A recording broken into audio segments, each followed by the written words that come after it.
Bertemu kembali dalam pelajaran pendidikan agama Katolik dan budi pekerti. Bagaimana kabar Ananda sekalian? Mem berharap semua Ananda dalam keadaan sehat dan tetap semangat mengikuti PJJ kita dari rumah. Nah, Ananda sekalian, kita akan memulai pelajaran kita. Namun sebelumnya, terlebih dahulu kita siapkan hati kita berdoa. Dalam nama Bapa dan Putra dan Roh Kudus, amin. Tuhan Allah Bapa kami yang penuh kasih, Engkau senantiasa memberikan berkat kepada kami. Namun kami sering masih egois, kami masih kurang peduli pada sesama kami. Engkau memberikan berkat secara cuma-cuma pada kami. Bukalah hati dan pikiran kami ya Bapa, agar kami mampu memahami ajaran Yesus Putramu, untuk senantiasa mengasihi-Mu melalui sesama kami. Buatlah kami mampu untuk melawan keegoisan kami dan mampukan kami meneladan Putramu demi Kristus Tuhan dan Juru Selamat kami. Amin. Dalam nama Bapa dan Putra dan Roh Kudus. Amin. Setelah kita membuka pelajaran kita dengan doa, maka kita akan melihat materi kita dan judul kita hari ini adalah Yesus yang berbelas kasih. Adapun kompetensi dasar kita menerangkan berbagai sifat dan sikap Yesus Kristus, dan indikator hasil pencapaian belajar di akhir pembelajaran diharapkan siswa mampu menjelaskan sikap seharusnya sebagai orang Kristiani terhadap orang yang berbuat jahat kepada kita berdasarkan kitab suci Lukas 6 ayat 27 sampai dengan 37. Meneladan sikap hidup Yesus yang penuh belas kasih dalam hidup sehari-hari berdasarkan Lukas 7 ayat 11 sampai dengan 17. Menjelaskan arti bela rasa. Memiliki sikap bela rasa dalam hidup sehari-hari.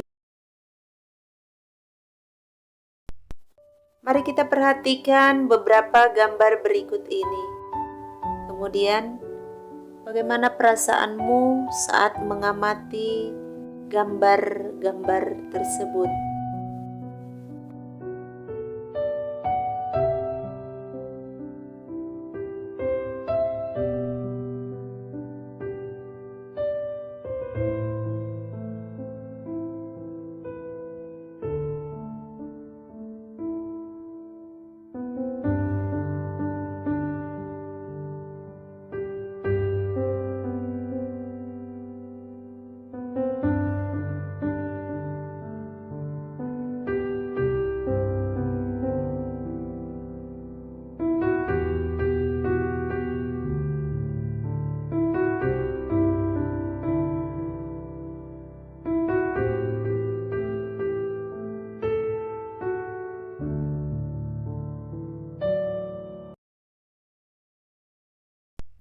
Setelah kita mengamati beberapa gambar, tampak di sana orang-orang yang sungguh membutuhkan pertolongan dan uluran dari sesamanya.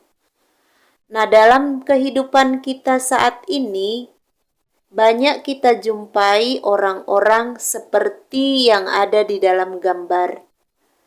Bahkan tidak hanya itu, tapi juga ada orang-orang yang tersingkirkan, orang-orang yang menderita, dan juga orang yang sungguh mengalami kesengsaraan. Hampir di semua sudut-sudut kota besar, kita pasti jumpai orang-orang yang menderita. Entah itu para pengemis, entah itu gelandangan, anak-anak kecil yang mengamen, yang membersihkan kaca mobil, memulung, dan sebagainya. Orang-orang seperti ini merupakan orang-orang yang perlu mendapatkan perhatian kita.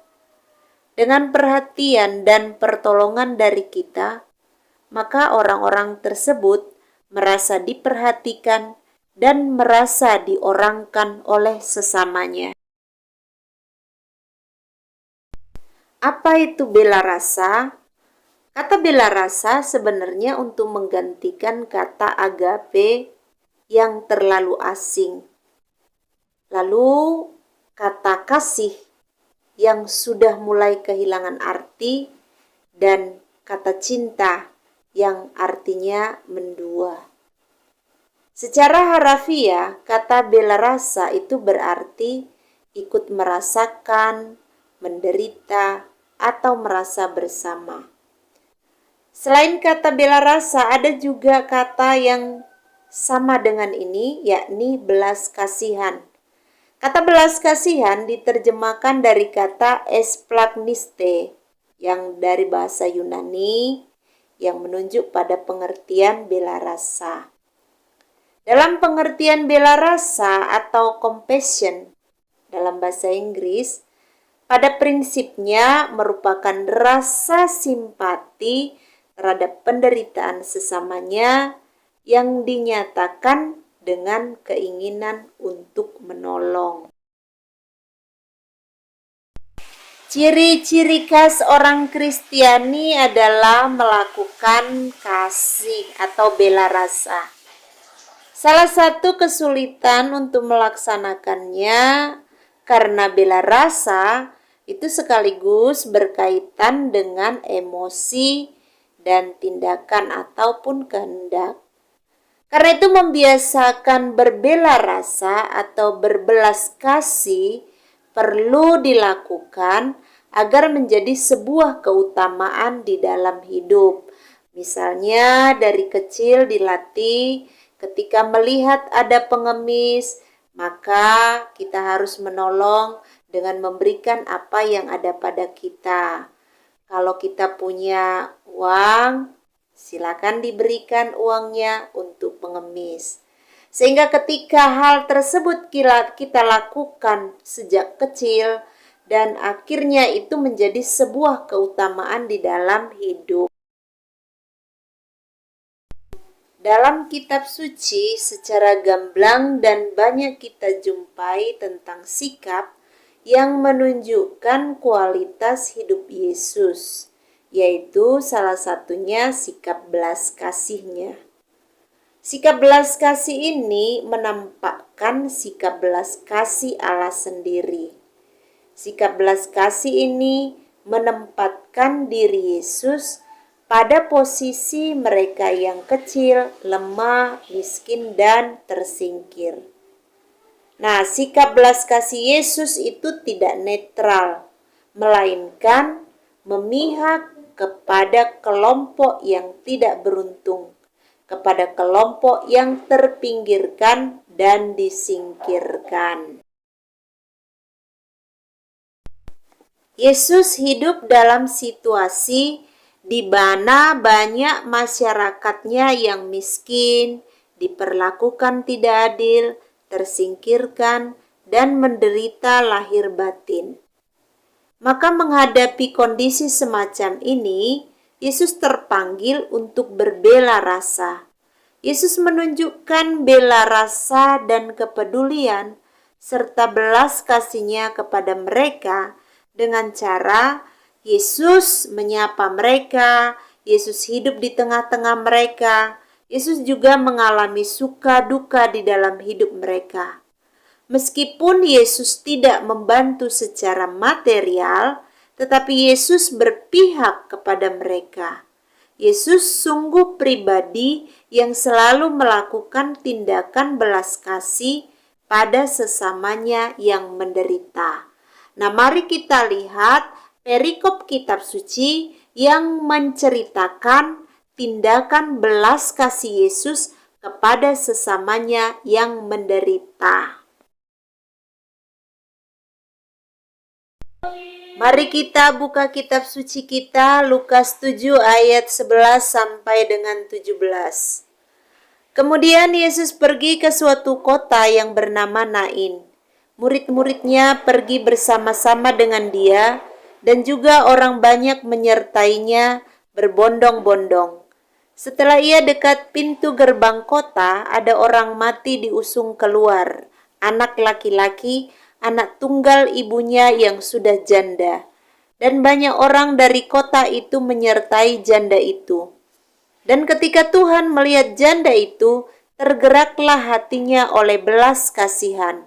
Lalu ia berkata kepadanya, "Jangan menangis." Sambil menghampiri usungan itu, ia menyentuhnya, dan sedang para pengusung berhenti, ia berkata, "Hai anak muda, aku berkata kepadamu, bangkitlah." Maka bangunlah orang itu dan duduk dan mulai berkata-kata, dan Yesus menyerahkannya kepada ibunya. Semua orang itu ketakutan dan mereka memuliakan Allah sambil berkata, "Seorang nabi besar telah muncul di tengah-tengah kita, dan Allah telah melawat umat-Nya." Maka tersiarlah kabar tentang Yesus ke seluruh Yudea dan di seluruh daerah sekitarnya. Selain Lukas 7 ayat 11 sampai dengan 17, kita juga bisa melihat dari Lukas 6 ayat 27 sampai dengan 37, tindakan belas kasih Yesus. Tetapi kepada kamu yang mendengarkan aku berkata, kasihilah musuhmu, berbuatlah baik kepada orang yang membenci kamu, mintalah berkat bagi orang yang mengutuk kamu, berdoalah bagi orang yang mencaci kamu. Barang siapa menampar pipimu yang satu, berikanlah juga kepadanya pipimu yang lain. Dan barang siapa yang mengambil jubahmu, biarkanlah juga ia mengambil bajumu. Berilah kepada setiap orang yang meminta kepadamu, dan janganlah meminta kembali kepada orang yang mengambil kepunyaanmu. Dan sebagaimana kamu kehendaki supaya orang perbuat kepadamu, perbuatlah juga demikian kepada mereka.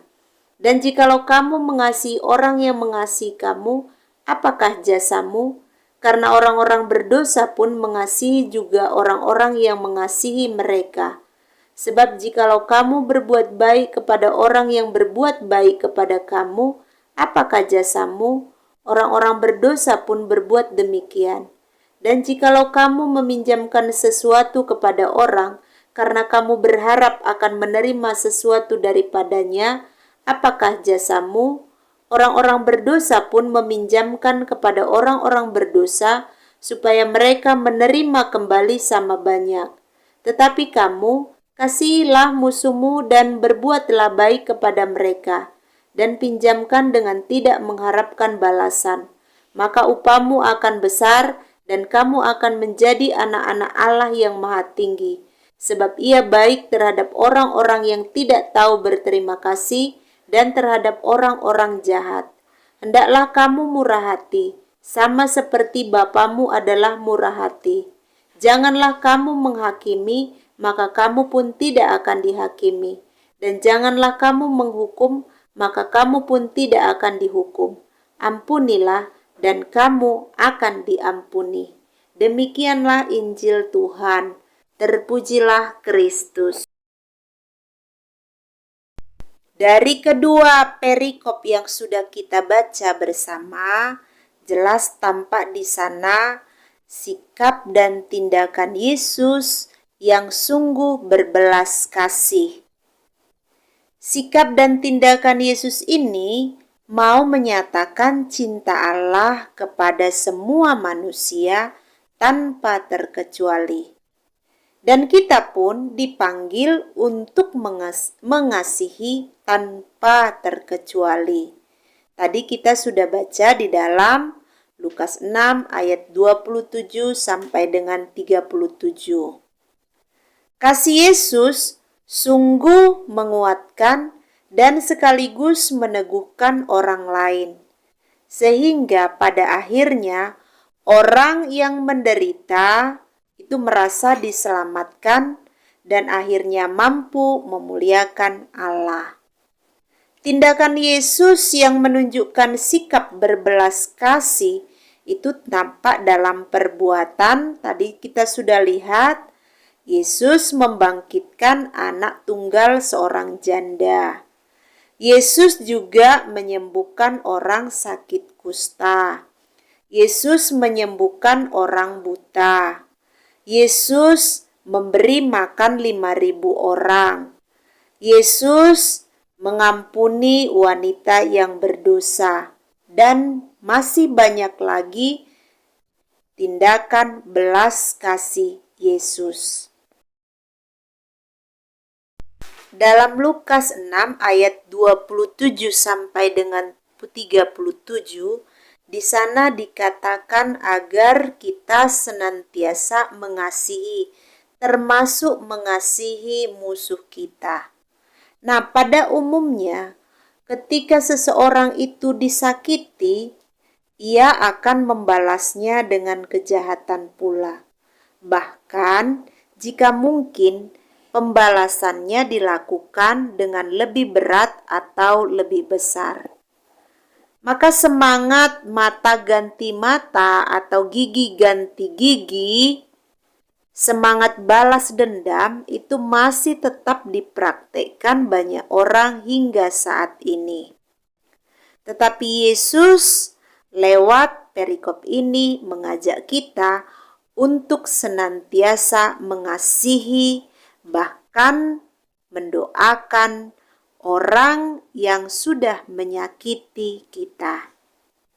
Yesus sendiri melakukan semua perbuatan kasih bukan demi mencari pengikut agar pengikutnya menjadi banyak, dan juga bukan untuk mencari popularitas atau supaya Yesus semakin terkenal.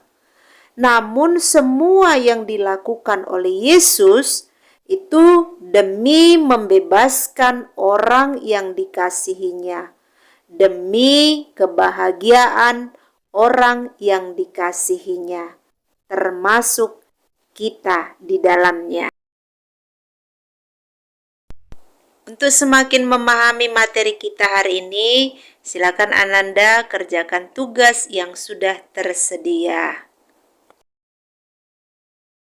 Demikian pembelajaran kita hari ini. Kita bertemu dalam pembelajaran berikutnya. Selamat belajar. Shalom.